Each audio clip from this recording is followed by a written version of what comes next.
All right, good morning, everybody. Let's go ahead and pray, and we will get started on continuing to walk through chapter 11 of the book of Daniel. So let's go ahead and pray, and then we'll start. Lord, thank you so much that you have given us so much detail um, concerning this particular book. It's amazing to walk through and see the qualities and the details that this divine one being is given to Daniel for the purposes of him understanding his people and where it all fits within history.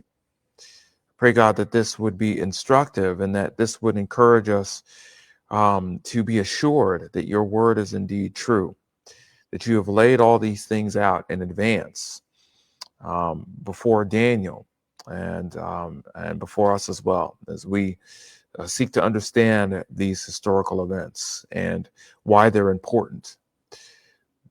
Pray, God, that this would be informative and instructive, and that you would be recognized overall and throughout this lesson. For it's in your Son's name.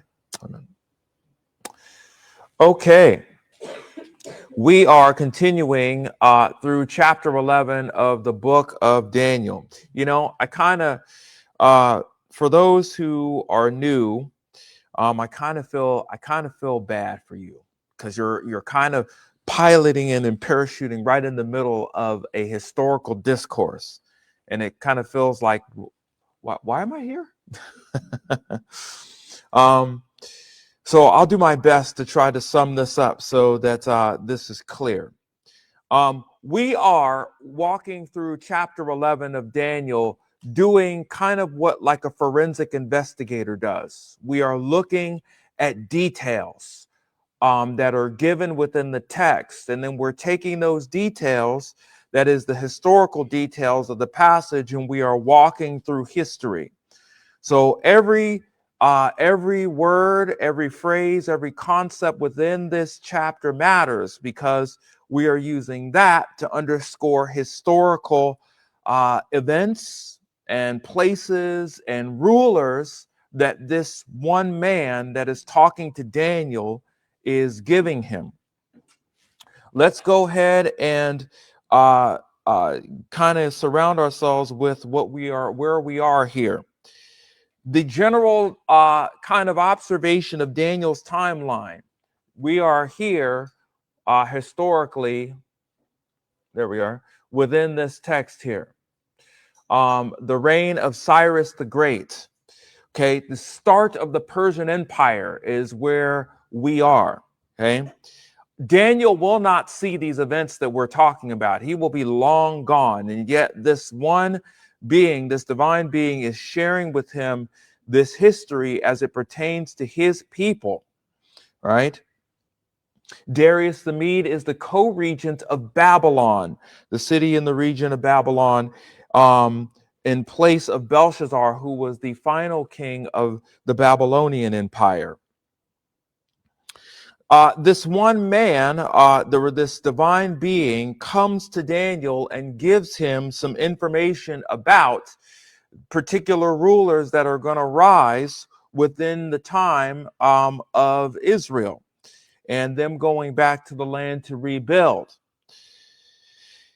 We started off talking about Alexander the Great, a king that had tremendous power and influence, and his territory was vast.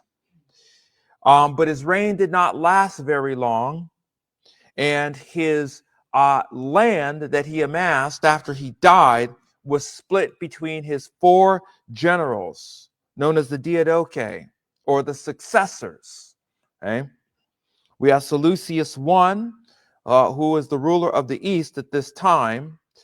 You have Ptolemy, who is the ruler of the south, Cassander, the ruler of the west, and Antigonus, which was the ruler of the north. This is how it started out, okay, with these four of his generals. Of course, all of them wanted to amass power and expand their real estate. And through intrigue and power and influence and things like that, Seleucus ends up taking over Antigonus, and Cassander ends up being ruled by someone else. So really, at the end of the day, the narrative that we are here studying focuses on these two regions. Seleucus I, of the ruler of the north, and Ptolemy, the ruler of the south, which primarily is Egypt.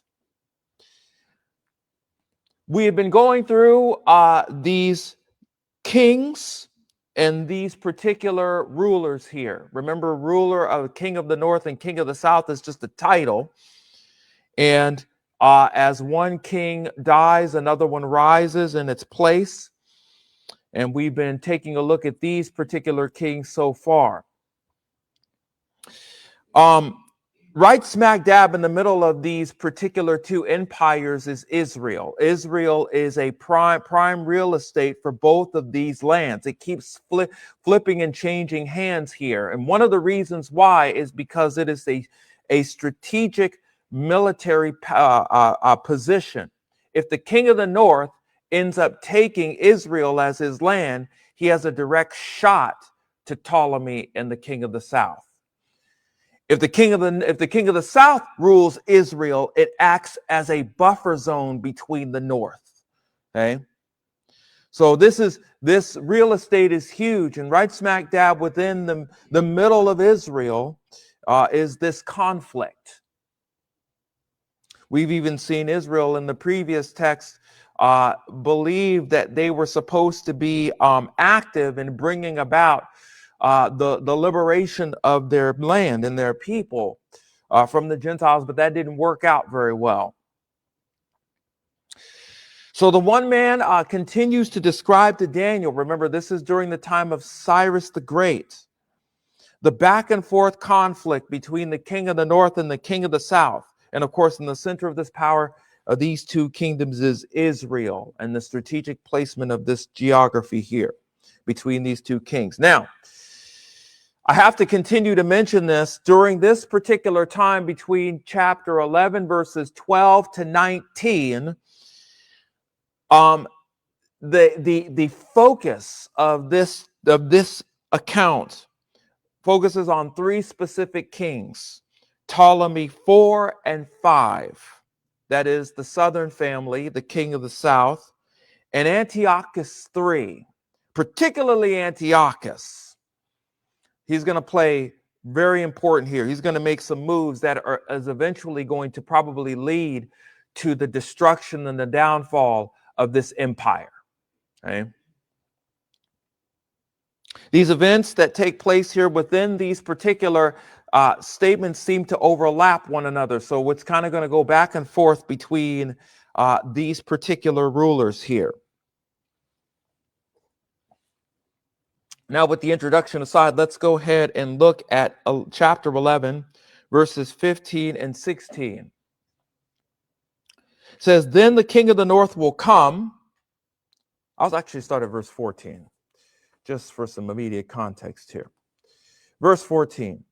"Now in those times, many will rise up against the king of the south, the violent ones, or the ones really, among your people, and will also lift themselves up in order to fulfill the vision, but they will fall down. Then the king of the north will come, cast up a siege ramp, and capture a well-fortified city. And the forces of the south will not stand their ground, not even the choicest troops, for there will be no strength to make a stand.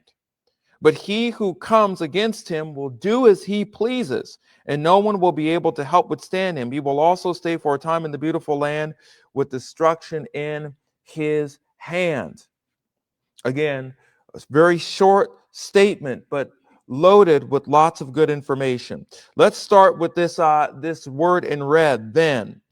This Hebrew word that is used is the word bow. 2,500 times it occurs in the Hebrew scriptures, 43 times in the book of Daniel. This phrase mostly is translated "come." In verse 15, "Then the king of the north will come." This word bow means essentially to move with purpose, or arrive in a destination by movement or a happening or an occurrence. So this king of the north is going to come with intention. He's going to arrive with this focus that the king of the north will come, will cast up this siege ramp. He will come with the expectation to conquer this particular region. Let's take a look at some of the details here between verses 15 and 16. So the king of the north will arrive. He will come particularly with intention and build a siege ramp. That is his soldiers, his army. The king of the north will capture a city that has excellent protection, a well-fortified city. Okay? Now, what city is that? The king of the south will not be able to stand against the armies of the king of the north. He will just run right through them. Okay? They will not be able to withstand or hold him. Again, this Hebrew letter here, this vav, is a word that operates as a conjunction in the statement, which links the previous information with the preceding information. So right after the sons of his people, that is Daniel, rise up and they lose, the king of the north will seize his opportunity to capture a well-fortified city at this particular point within this context here. Let's continue. Due to these actions, that is, the king of the south will be extremely embittered and content with the king of the north. The king of the south will the king of the north will amass a great army. But this army, although massive, will lose to the king of the south. And of course, the king of the north who comes against the king of the south, and the king of the north will do as he pleases. That is the chapter 16. But he who comes against him will do as he pleases, and no one will be able to withstand him. Let's continue to talk more about Antiochus III, which I believe this text is what is underscored here concerning this ruler. So after the death of Ptolemy IV, exactly 204 BC, long time, Antiochus III concluded his treaty with Philip. You remember this from last week.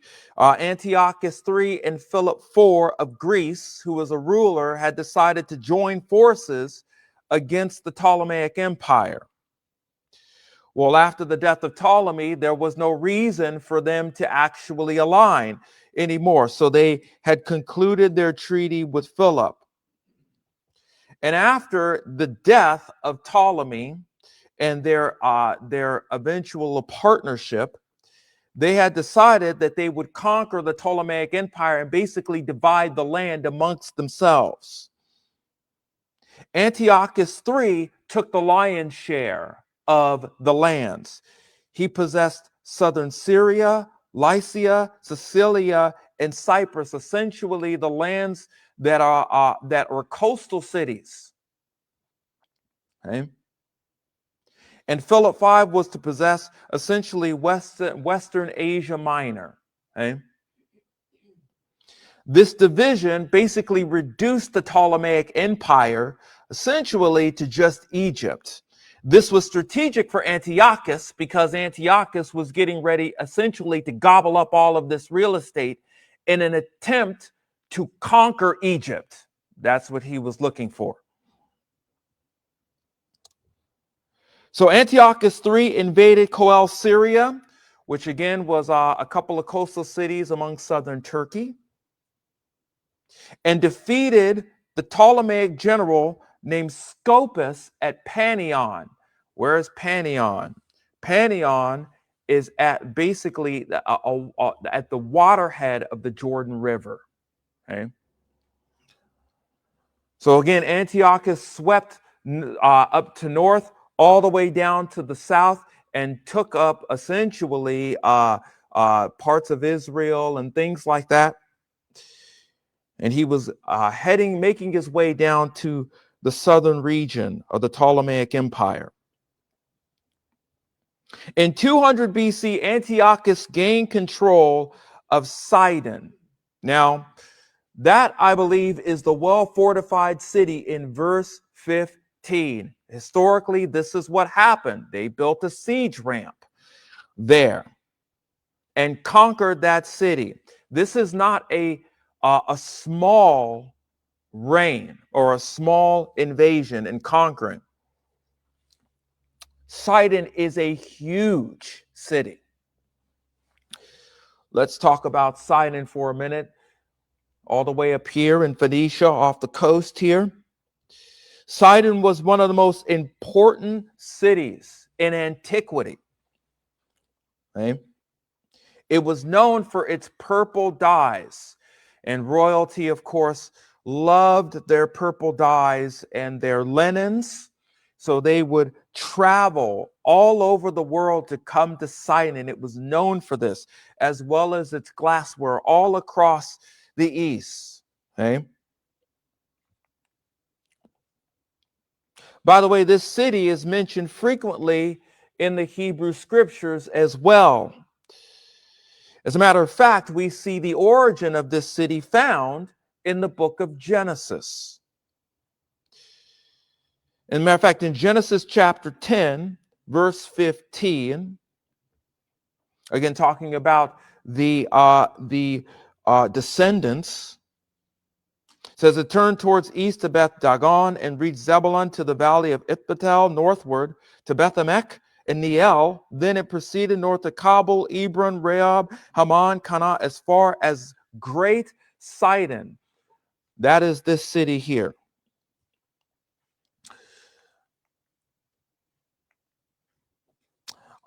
Even the city of Tyre is mentioned along with Sidon. These are the two great cities that are mentioned historically in the Hebrew scriptures. Jeremiah mentions them, Zechariah mentions them, Matthew mentions them, Mark writes about them, details them, Luke, even Acts, right? This is a huge, huge victory for Antiochus. Huge.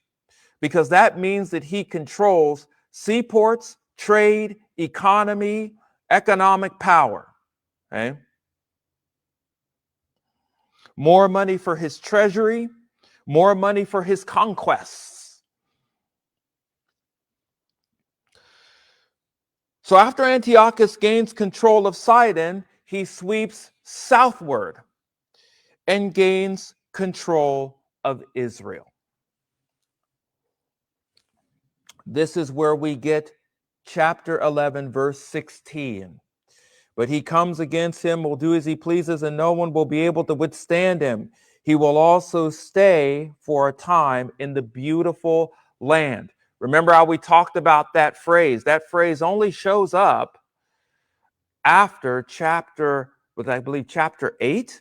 It's the first time that it's used in chapter 9, when the language switches from oh my gosh, brain gone, Aramaic to Hebrew. Okay? Chapter 9 begins the start of Hebrew, and we see these particular phrases used. One of them is the beautiful land. Okay? So Antiochus gains control of Israel, and he stays there for a time and begins to exact resources by way of taxes on Israel. Okay? Now, Philip, let's turn and look at Philip for a minute. Philip 5, you remember Philip, right? Philip, the person who he made an alliance with, he is engaged in war with Rome. Okay? So he's pretty indisposed at the moment, right? And he's engaged in Rome there. So what happens is Philip, who is engaged in this war with Rome, decides to go to Antiochus and asks for help, right? Because Antiochus has a lot more resources than Philip does, right? Somewhat of a partnership, if you will. They were in alliance before, and he helped him out in controlling some of the Ptolemaic Empire. So, Philip wants him to return the favor.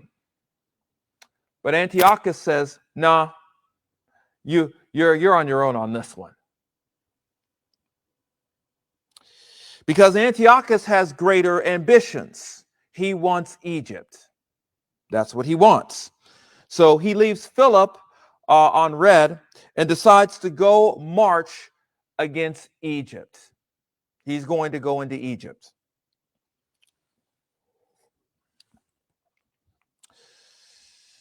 So the Romans figure out that he's going to do this, and they send ambassadors to Ptolemy V. Now remember, Ptolemy is only a young ruler at this time. He's not that old. Okay? He's very young. Okay? So he can just march on in there, no problem. Rome sends ambassadors to Ptolemy with the support to give him against Antiochus. But they couldn't help him either. They were able to stave off Antiochus, but not drive his ambition away, right? Antiochus wants Egypt. He's going after it. He wants it. Okay? That better not be a smoke detector. Verse 17. This brings us to verse 17 here. Verse 17 says this: he will set his face to come with the power of his whole kingdom, bringing with him a proposal of peace, which he will put into effect. He will also give him the daughter of women to ruin it. What in the world does this mean? This is very specific, right? He mentions a proposal of peace. There's a daughter that's mentioned here, right? It's very specific. So Antiochus understands, he knows that Egypt is in alliance with Rome, which is why they sent ambassadors to Ptolemy V. He knows that if he were to start possibly a war with Egypt, Rome could possibly be involved, and that would be a problem, right?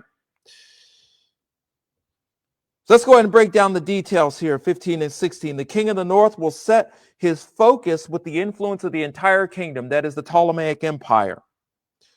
So the king of the south would bring a proposal of peace that he would put into place in effect with the king of the south. The king of the north, it seems, based upon the context and the details, would also give his daughter to Ptolemy V in marriage to hold control over the Egyptian empire. That is the focus. Instead of invasion, he's going to basically do a peaceful arranged marriage and basically have his daughter be a lobbyist for Syria, right?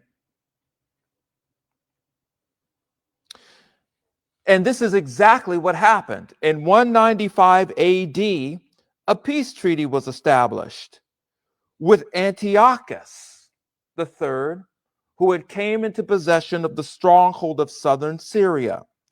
Again, southern Syria, that area, again, that would include some parts of Israel and things like that. They had fought over this land for a century. Okay, this was a strategic area that they wanted. So since he comes into the possession of this, that is southern Syria, Israel, all of these parts, Phoenicia, Antiochus gives his daughter named Cleopatra to Ptolemy V.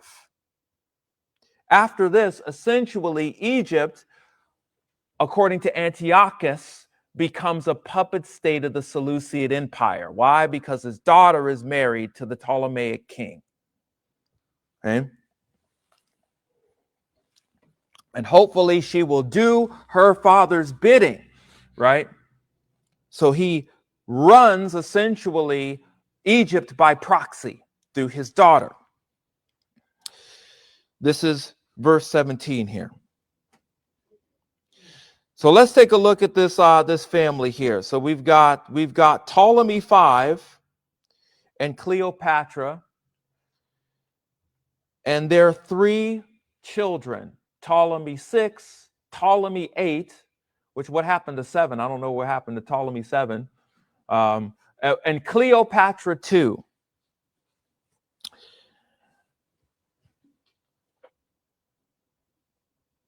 Now, Cleopatra is the wife of Ptolemy 5. And again, she's supposed to do her father's bidding. This is why this marriage, according to Antiochus, has taken place. However, let's read verse 17. There's something that happens. There's some information in the historical narrative that offers a twist. Verse 17, he will set his face to come with the power of his whole kingdom, bringing with him a proposal of peace, which he'll put in effect. He will also give him the daughter of women, but he will also give him the daughter of women to ruin it. But she will not take a stand or be on his side. Cleopatra, man. Cleopatra is not going to go along with her dad. Now, we know of Cleopatra, right? When we think of Cleopatra, we might think of Elizabeth Taylor, right? It's not this one. This Cleopatra came later. This was 70 AD. Matter of fact, this Cleopatra is related to this Cleopatra. Okay? She is the first, this Cleopatra 1. And she becomes of course, this Cleopatra becomes a high queen of Egypt, right? A royal lineage. Is associated with Mark Antony and things like that. Caesar. So let's talk about this Cleopatra. That is Cleopatra that married Ptolemy 5. She was the daughter of Antiochus III and Laodice III. Right? She became the wife of Ptolemy at around 193 BC, respectively. And again, this marriage concluded the warfare between the king of the north and the king of the south. Again, whenever you had a war and a peace treaty, that was brought about by usually within marriage. Okay?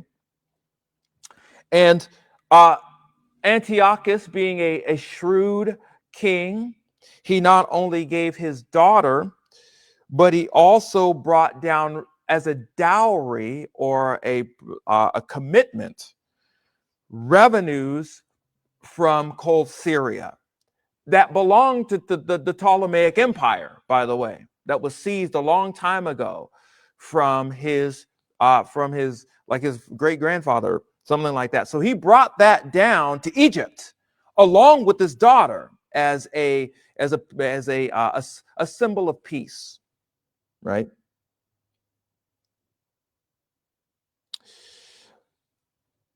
Cleopatra was, because of her going down into Egypt and marrying Ptolemy 5 and bringing all of this treasures down there, Egypt was supposed to have a neutral stance against Syria and Rome. It was Antiochus's hope that Egypt would align with his interests and that Rome wouldn't be a threat, right?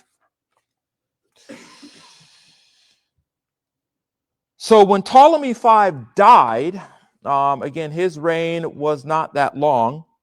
In 180 BC, Cleopatra became the ruler of Egypt, the vice regent of Egypt, in place of her young son. Her young son was too young to rule, and so she ruled in his place as a vice regent until he was of age, where he could take the throne himself. So if this worked, then that means that Antiochus would have control of that region if she went along with the plans, right?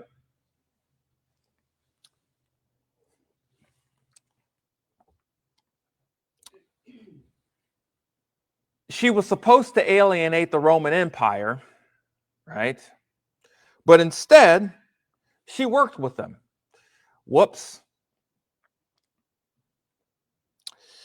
That's a problem because again, Antiochus, that's against Antiochus's wishes. He wants to join forces with Egypt against Rome, right? That's kind of the idea. And as a benefit, Egypt was not invaded by the Romans because she worked with the Roman Empire. Now, the Roman Empire was not that large as of now. They are on the rise, though, but they're gaining influence in the West, particularly within Egypt. Let's go ahead and continue statements verses 18 and 19 of Daniel 11. Then he will turn his face to the coastlands and capture many. But a commander will put a stop to his scorn against him. Moreover, he will repay him for his scorn. So he will turn his face towards the fortresses of his own land, but he will stumble and fall and be found no more. That is the end of this particular account here. Let's break down the statement here. The king of the north will set his focus to the lands of the coastlands, and he will capture many of them. A commander, some commander, will put a stop to the king of the north's scorn against him and will repay his scorn. That is the scorn of the king of the north. The king of the north will then turn his attention to the strongholds of his own land, but he will not be successful in doing so. And of course, he will stumble and fall, and his reign will end.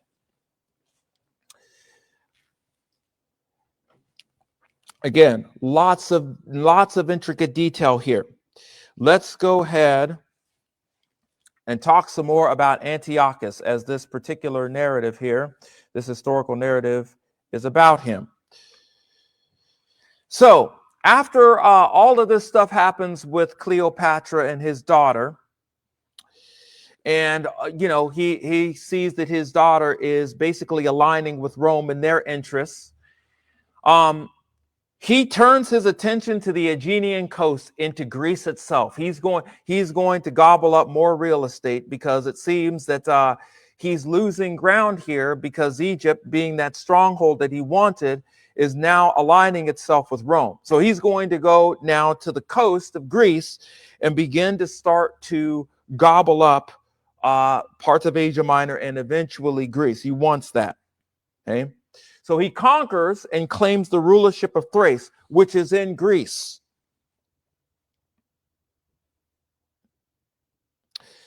He moves up the coast of the Aegean Sea, and that puts him right in front of the doorstep of Rome.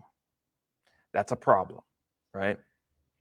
So now he's threatening essentially Rome's influence. Now, several times Rome has sent ambassadors to Antiochus to tell him basically to knock it off, right? Stay in your lane. You've got plenty of real estate, right? We're good here. I don't know why you're coming up here on the coast. Okay. Greece, that is the Aegean territory where Antiochus is coming and conquering. There's a lot of independent states essentially that Rome has freed. Really, they're not really under. They're not really free to do whatever they want. They're kind of under Roman authority, but they can essentially live how they lived before then. Okay, but since the Aegean Sea is between us, essentially lies at the doorstep of Rome, it threatens Rome's power. So the Romans are continuing to bring diplomats and ambassadors to Antiochus to tell him to stop. Do not come into Greece. He basically tells them to go pound sand. And he refuses. Antiochus conquers up all of these lands within the Grecian Empire until he comes to a city named Larissa in 191 BC. During the winter, to conquer the city. So he goes to Larissa to conquer the city within the winter. Okay. And if he does that, he seals up his conquest in the Aegean coast. It's just a matter of time before he advances into Rome, pretty much. Okay. So he goes to Larissa in 191 BC, but he doesn't capture it.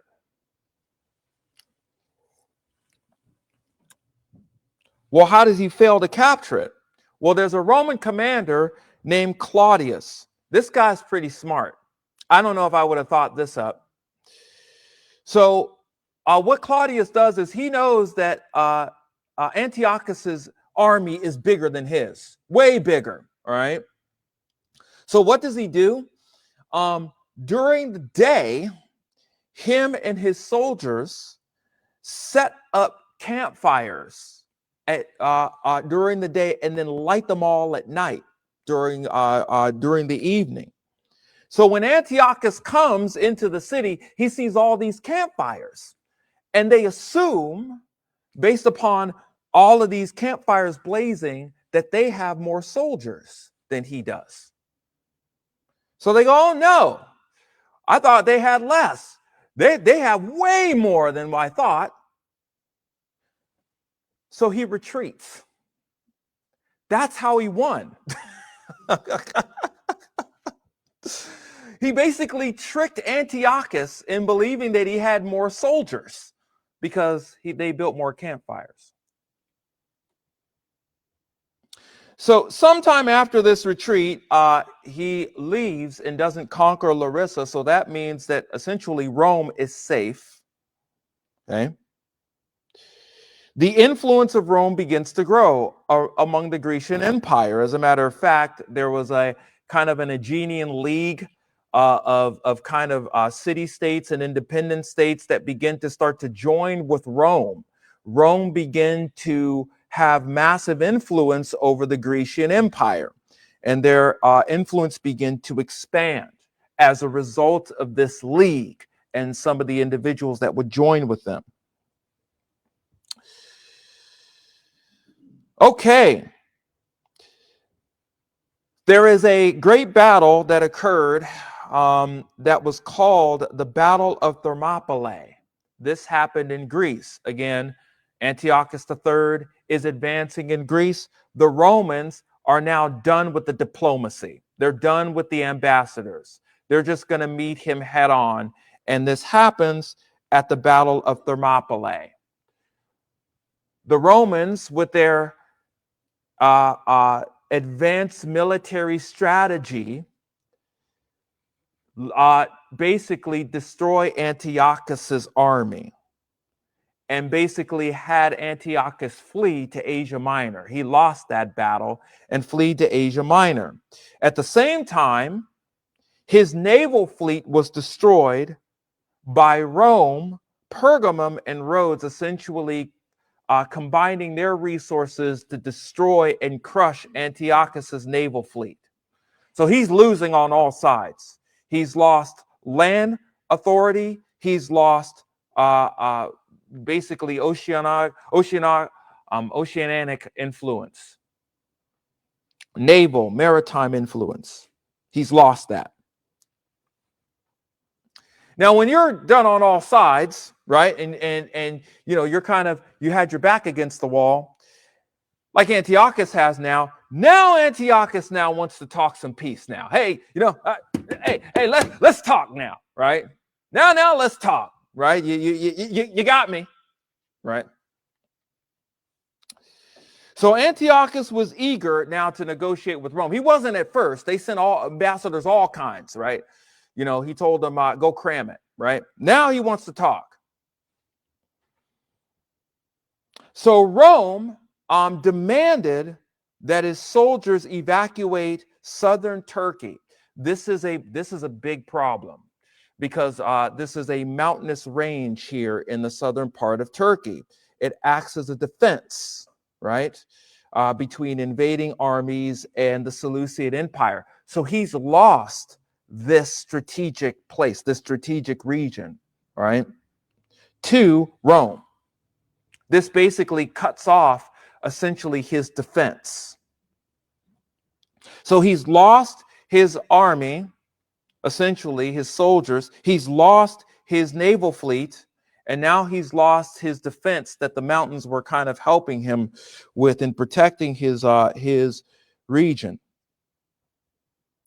Well, I guess kind of, because Rome had asked him to do this, but he refused that. They asked him to give up this land, but he told them, no, I'm not going to do that. So another battle ensued, which was the Battle of Magnesia, and he was defeated there. So now he's lost twice. The Battle of Thermopylae, which he lost his soldiers, and the Battle of Magnesia, which he lost his strategic defense. In 188 BC, he decides to acquiesce, and a peace treaty is given, which was known as the Treaty of Apamea in 188 BC. And the terms of this treaty were, this is basically a death blow to the Seleucid Empire. You can kind of say, in one sense, if Antiochus minded his own business, they probably would have endured some hardship. But instead, the continual refusal of Rome and their requests for him to leave their lands alone, this is probably going to result in the fall here. Within this treaty, he was supposed to do several things. One, it was demanded that he give up his elephants. Why would he give up his elephants? Would we be starting a Roman zoo? Like, what is this? Well, the elephants were used as defense. They were used as tanks, essentially, in the known world at that time. So he was supposed to give up his firepower, essentially his tanks. He was supposed to give up his fleet. He was supposed to give hostages to Rome, prime high commanders and generals and dignitaries and things like that. And this included his son. He was supposed to give up his son as a hostage to Rome. Basically, giving up his lineage, his dynastic lineage. His kingdom was also ordered to pay 15,000 talents for 12 years. Now, how much is that in our dollars? Roughly estimated, adjusted for inflation, $9 million. That's a lot for 12 years. Over 12 years, $9 million. His massive kingdom, because he lost the coastal cities, because he lost the territory of defense in the Tartarus Mountains, because he basically lost Egypt. His massive kingdom, which stretched about as far as India, was only reduced to Syria, Mesopotamia, and essentially Iran. I mean, just shrunk in size. In 187 BC, he was murdered, basically trying to collect on this talents here. he was murdered at Baal Temple, possibly by maybe one of the priests, maybe one of his soldiers, maybe one of the citizens. He was murdered. Again, the impact of Antiochus's actions would have profound implications on the Seleucid kingdom. They never, ever regained power after that. Antiochus III was trying to expand power like in the old days. And it ended up getting shrink down the size. And this plays a huge part in the events going forward here. So now we have looked at essentially Ptolemy IV, Philopator, and Ptolemy V, Epiphanes. We have ended with Antiochus III the Great, which is what these verses are about here. Again, to sum up, the one man continuing to describe to Daniel the back and forth. Remember, we are in the time of Cyrus the Great, and the one man is just giving us all of the details to Daniel here. The back and forth conflict between Antiochus and his massive influence and power, his actions and ultimate end, again, sets up the preceding events that will happen to the known world at large. That's what's going to happen here. And again, right smack dab in the middle of it is Israel.